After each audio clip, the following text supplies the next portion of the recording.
Então vamos lá, primeira coisa, a linguagem técnica, gente. Então, assim, quando você tem uma linguagem técnica, aquela questão do. Realmente, você está trabalhando, você está ali junto, e aí você joga uma linguagem técnica. Ou você joga assim, gírias, tá? Com um público que não entende. Então, assim, você chega para mim. Ó, olha só, eu sou um projeto cultural, eu estou ali falando sobre o meu projeto, só que as pessoas o qual eu falo, então ali, o meu patrocinador, ele não entende as minhas gírias, ele não entende as palavras técnicas da minha área.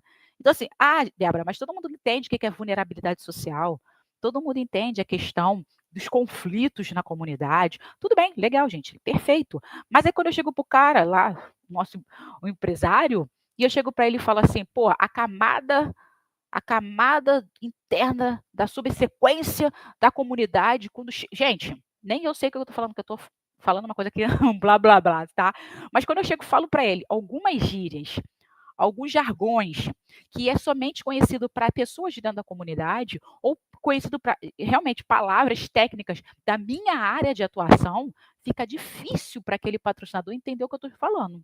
Exemplo do nosso mundo, tá, gente? Que eu falo mundo real e mundo paralelo. Eu vejo, tá, com os meus alunos hoje, algumas pessoas que fazem o método Mais D, que elas chegam para mim e falam assim, Débora, eu já fiz curso na faculdade tal, eu já fiz curso, não sei de quem, já fiz curso com um profissional tal, e quando o cara chega lá na palestra, o cara fala, mas fala, eu sou aquele cara que entro não entendendo e saio entendendo menos ainda. Porque o cara fala com tanta propriedade, mas com tantas palavras difíceis e palavras bonitas, que eu não entendo o que ele está falando. E aí você chega aqui e manda uma palavra totalmente, um vocabulário popular, porque as pessoas falam para mim isso, um popularzão, assim, que todo mundo entende. Cara, eu aprendi muito mais rápido, eu saquei muito mais coisas do que o curso que eu fiz, eu paguei 3 conto. Daquele cara que é super badalado, conhecido sobre questão de captação de recurso, que eu paguei um curso com o cara e cheguei lá, o cara falou, eu não entendi nada e não consegui aplicar nada dentro do meu projeto. Essa é a questão. O que adianta você falar bonito se quem está absorvendo essa informação não entende o que você está falando? Então, gente, muito cuidado com o seu vocabulário, com a sua linguagem na hora de apresentar o seu pitch. Eu gosto muito de falar para as pessoas que a sua apresentação ela tem que ser de uma forma que até uma criança de 5 anos ela entenda. Entendeu? Então, assim, a sua apresentação ela tem que ser simples. Ela tem que ser objetiva, mas simples. Porque as pessoas vão entender com mais facilidade. Não precisa falar com coisas técnicas, não precisa colocar vocabulários assim que só a galera ali de dentro da comunidade entenda, porque o seu patrocinador, ele não vai entender o que você está falando. E no momento que ele não vai entender o que você está falando, ele não vai querer contribuir, ele não vai querer doar para o seu projeto social. Então, isso é um grande erro que as pessoas cometem. Querer falar bonito, não saber usar essas palavras, querer falar bonito e as pessoas não entenderem o que você está falando. Então, essa questão, você tem que sempre fazer o pitch para apresentar, mas você tem que fazer com que as pessoas entendam a sua apresentação. Então, tenha vocabulário, tenha uma apresentação, o falar simples, direto e objetivo. Show? Segundo erro que as pessoas cometem é o excesso de informação. Gente, as pessoas querem botar 50 mil informações, falarem tudo e mais um pouco.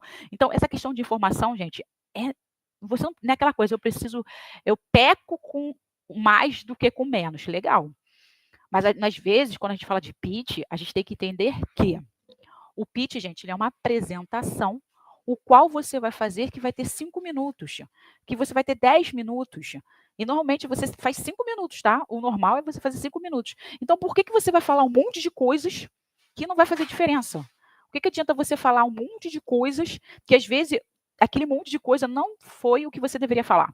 Entendeu? Então, assim, para que tanta informação que às vezes não vai fazer diferença nenhuma para você? Você vai falar, enrolar, encher a salsicha e no final das contas você não disse o que realmente deveria falar. Então, não peque com esse excesso de informação. Fale coisas detalhadas, mas fale coisas que tenham sentido para aquela sua apresentação. Vá nos pontos chaves. O que é esse ponto chave? Gente, fale o que vai fazer diferença. Quem é seu projeto, quem é seu público, onde você está, quais são os resultados que você está tendo, quais são os resultados que você quer ter, o quanto você gasta para o projeto acontecer. Pontos chaves, aquela coisa, pá, pum, pá, só. Não precisa falar: "Ah, eu criei o projeto, hoje a gente tem tantas famílias. Ah, nós já fizemos isso, isso assado. Ah, foi por causa disso, ti-ti-ti-ti-ti". E às vezes você cria coisas dentro do projeto que não vai chegar no seu objetivo. Então isso, gente, é um grande problema. Fazer coisas que não vai fazer você chegar no seu objetivo, no porquê realmente o projeto foi criado. Show? Terceiro ponto aqui que eu vejo muitas pessoas errarem é a falta de contexto. Como assim, gente? Gente, é importante você certificar quem é seu público. Quem é seu público, o que ele faz, quando, onde, por quê. É importante você falar quem é seu público e é importante você falar a questão de quem é, com quem você está falando. Como eu falei, a falta de conexão, a falta de contexto. As pessoas falam, como eu falei, a gente às vezes quer falar muita coisa, quer encher salsicha, e no final das contas a gente não tem conexão, a gente acaba não conectando o nosso propósito, a nossa causa com o que a gente está fazendo. Então, assim, hoje a gente trabalha com crianças e adolescentes, exemplo, tá, que eu estou para vocês aqui, e a gente faz com que essas crianças eles tenham uma qualidade na educação para eles terem um futuro melhor. Então, a gente trabalha com educação. Então, a gente trabalha com música, legal, a gente trabalha com português, com matemática, com geografia, a gente tem oficina de leitura, a gente tem oficina do número, a gente tem oficina da redação, a gente tem o trabalho com a psicóloga, a gente tem trabalho com assistente social, e aí, legal, você trabalha com as crianças, toda direcionada à qualidade de vida dessas crianças, relacionada à questão da cultura, à questão da educação, com essas crianças. A família vem para esse entra no processo do projeto através de conseguir cesta básica, de conseguir as orientações para melhorar a qualidade de vida dessa criança, orientações para melhorar também a qualidade de vida dessa família, no contexto da gente bota lá no quadro, quadro de emprego para os pais, tá, legal, quadro de empregos para os pais, mas o nosso foco é as crianças. Aí, de repente, eu estou vendo que tá aí vários projetos, vários editais abrindo vaga para conseguir trabalhar com mulheres. Então, a questão de profissionalização. E aí eu falo, vou criar uma oficina para as mães aqui, sabe? Porque as mães têm a ver com os nossos alunos, têm a ver com as nossas crianças. Então, eu vou criar um projeto para as mães, de empregabilidade para as mães, para as mulheres que sofrem violência. Aí você vai lá e cria uma atividade para essas mulheres, porque você viu uma demanda dentro do seu projeto. Só que olha só, o teu projeto trabalha com o quê? Com crianças e adolescentes, em vulnerabilidade social da comunidade X. No contexto que essas famílias entram para dar o retorno de como está o desenvolvimento dessas crianças. Então, a mãe está ali para falar com a gente, com a questão do psicólogo, a questão dos benefícios que a gente tem para melhorar a qualidade de vida dessas crianças. Claro que vai envolver os pais. Perfeito, mas a gente não falou em nenhum momento que a gente vai criar oficina para as famílias. A gente não falou que a gente trabalha com as famílias no, no tudo. Eu trabalho com as famílias, as crianças e as famílias. Não, eu falei que eu trabalho com as crianças. Os pais vêm no segundo plano, tá? Que é, na verdade, um público indireto, que é para a gente ter resultados para melhorar a vida dessa criança. Mas eu não tenho que fazer uma oficina profissionalizante para o pai ou para a mãe, porque eu estou vendo que as coisas têm que eu estou vendo que tem que conseguir recurso, estou vendo que o pessoal está dando muito dinheiro para projetos que trabalham com profissionalização. Isso, gente, não tem nada a ver com o meu público. Isso está totalmente fora de contexto com a minha realidade. E aí você pode estar aí do outro lado falando, Débora, mas os pais não vai fazer com que seus filhos, se eles tiverem uma vida melhor, essa criança também vai ter uma vida, né? Legal, gente. Como eu falei, o projeto ele está ali, ele tem o banco lá de informações para os pais para conseguir emprego, para fazer curso. Ele tem o banco, mas não está ligado diretamente com a instituição. O projeto indica mães, pais para fazer curso em outras instituições, a gente tem parceria com outras instituições, mas a gente, dentro do projeto, não pode fazer esse tipo de atividade, porque a gente colocou que o projeto trabalha com crianças e adolescentes, na educação, na cultura e na assistência. Crianças e adolescentes, nosso público vai de 4 anos até os 17 anos e 11 meses. Eu não posso trabalhar com as mães, questão de empregabilidade, porque isso não tem nada a ver com o meu público, o qual eu falei ali no meu estatuto.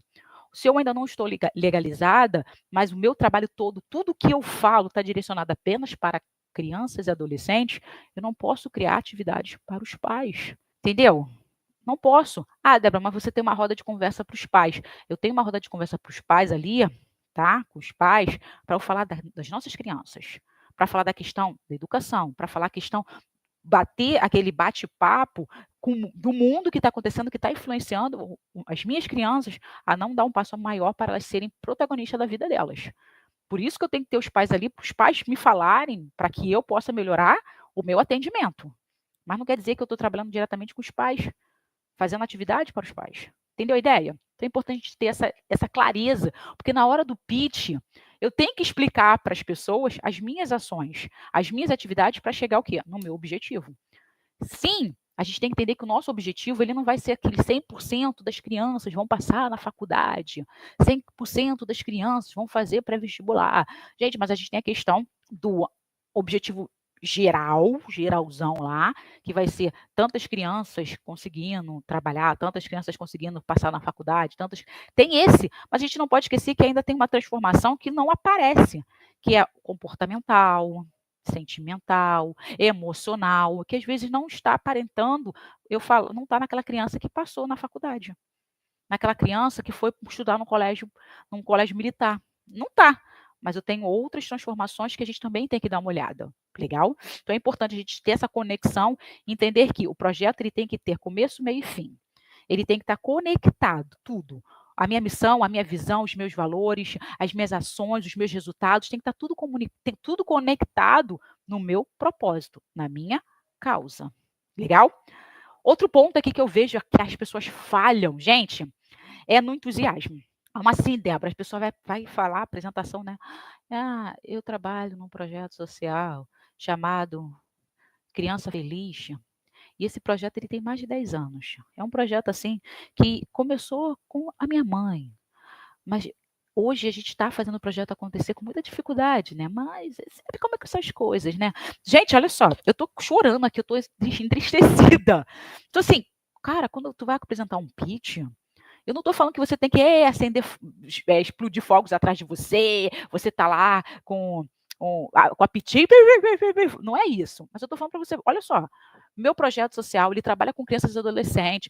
Olha só a tua postura. Você vai falar assim com entusiasmo. Nossa, a gente tem criança, a gente tem 150 crianças, a gente já teve mais crianças, mais com a questão da questão realmente financeira do país, né? As pessoas estão diminuindo a contribuição, a gente até aumentou o número de contribuintes, mas o valor de contribuição diminuiu, e com isso acarretou com que a gente tivesse menos criança no projeto, que é melhor atender menos criança com qualidade do que atender muitas crianças e não ter qualidade no nosso trabalho. Então, assim, você está falando, você está ali comunicando com a pessoa, isso é entusiasmo. Não é você chegar ali, robozinho, o projeto social nasceu de uma experiência, nananana, robozinho. Ou então, o projeto, ele tá difícil a situação, sabe? Mas a gente continua vivendo. Então, assim, você tem que estar entusiasmada, porque gente, a tua apresentação, você tem que exalar. Sério, gente, tu tem que exalar alegria, você tem que exalar, assim, preocupação com o futuro dessas crianças, mas ao mesmo tempo, você não pode ficar triste. Porque, como eu falei, você tem que olhar para a pessoa tem que estar motivada para doar para o teu projeto. Se você chegar triste, murcha, já é aquela coisinha quase se apagando, cara, o cara vai se apagar junto contigo e tu não vai ter doação nenhuma. Entendeu? Então é importante a gente se ligar nisso. Outra coisa aqui que eu fico vendo, gente, é o tempo inadequado. O que é o tempo inadequado? A gente não respeita o tempo. A gente quer falar, e no final das contas a gente não fala nada. E a gente fala, poxa, mas ainda não terminei, posso continuar aqui? Gente, é esse tempo que a gente perde um compromisso e a credibilidade.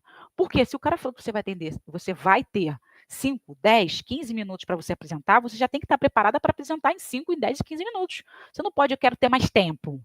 Não, gente, não tem mais tempo. É 5, 10 ou 15 minutos, acabou. Você que se preparasse para apresentar nesse período. Então, gente, isso são alguns erros que eu vejo, que eu estou ali junto com as pessoas e estou ensinando os meus alunos já a apresentar um pitch, e eu vejo esses erros que eles cometem na hora de apresentar o pitch e acabam não tendo o recurso necessário para fazer o trabalho acontecer.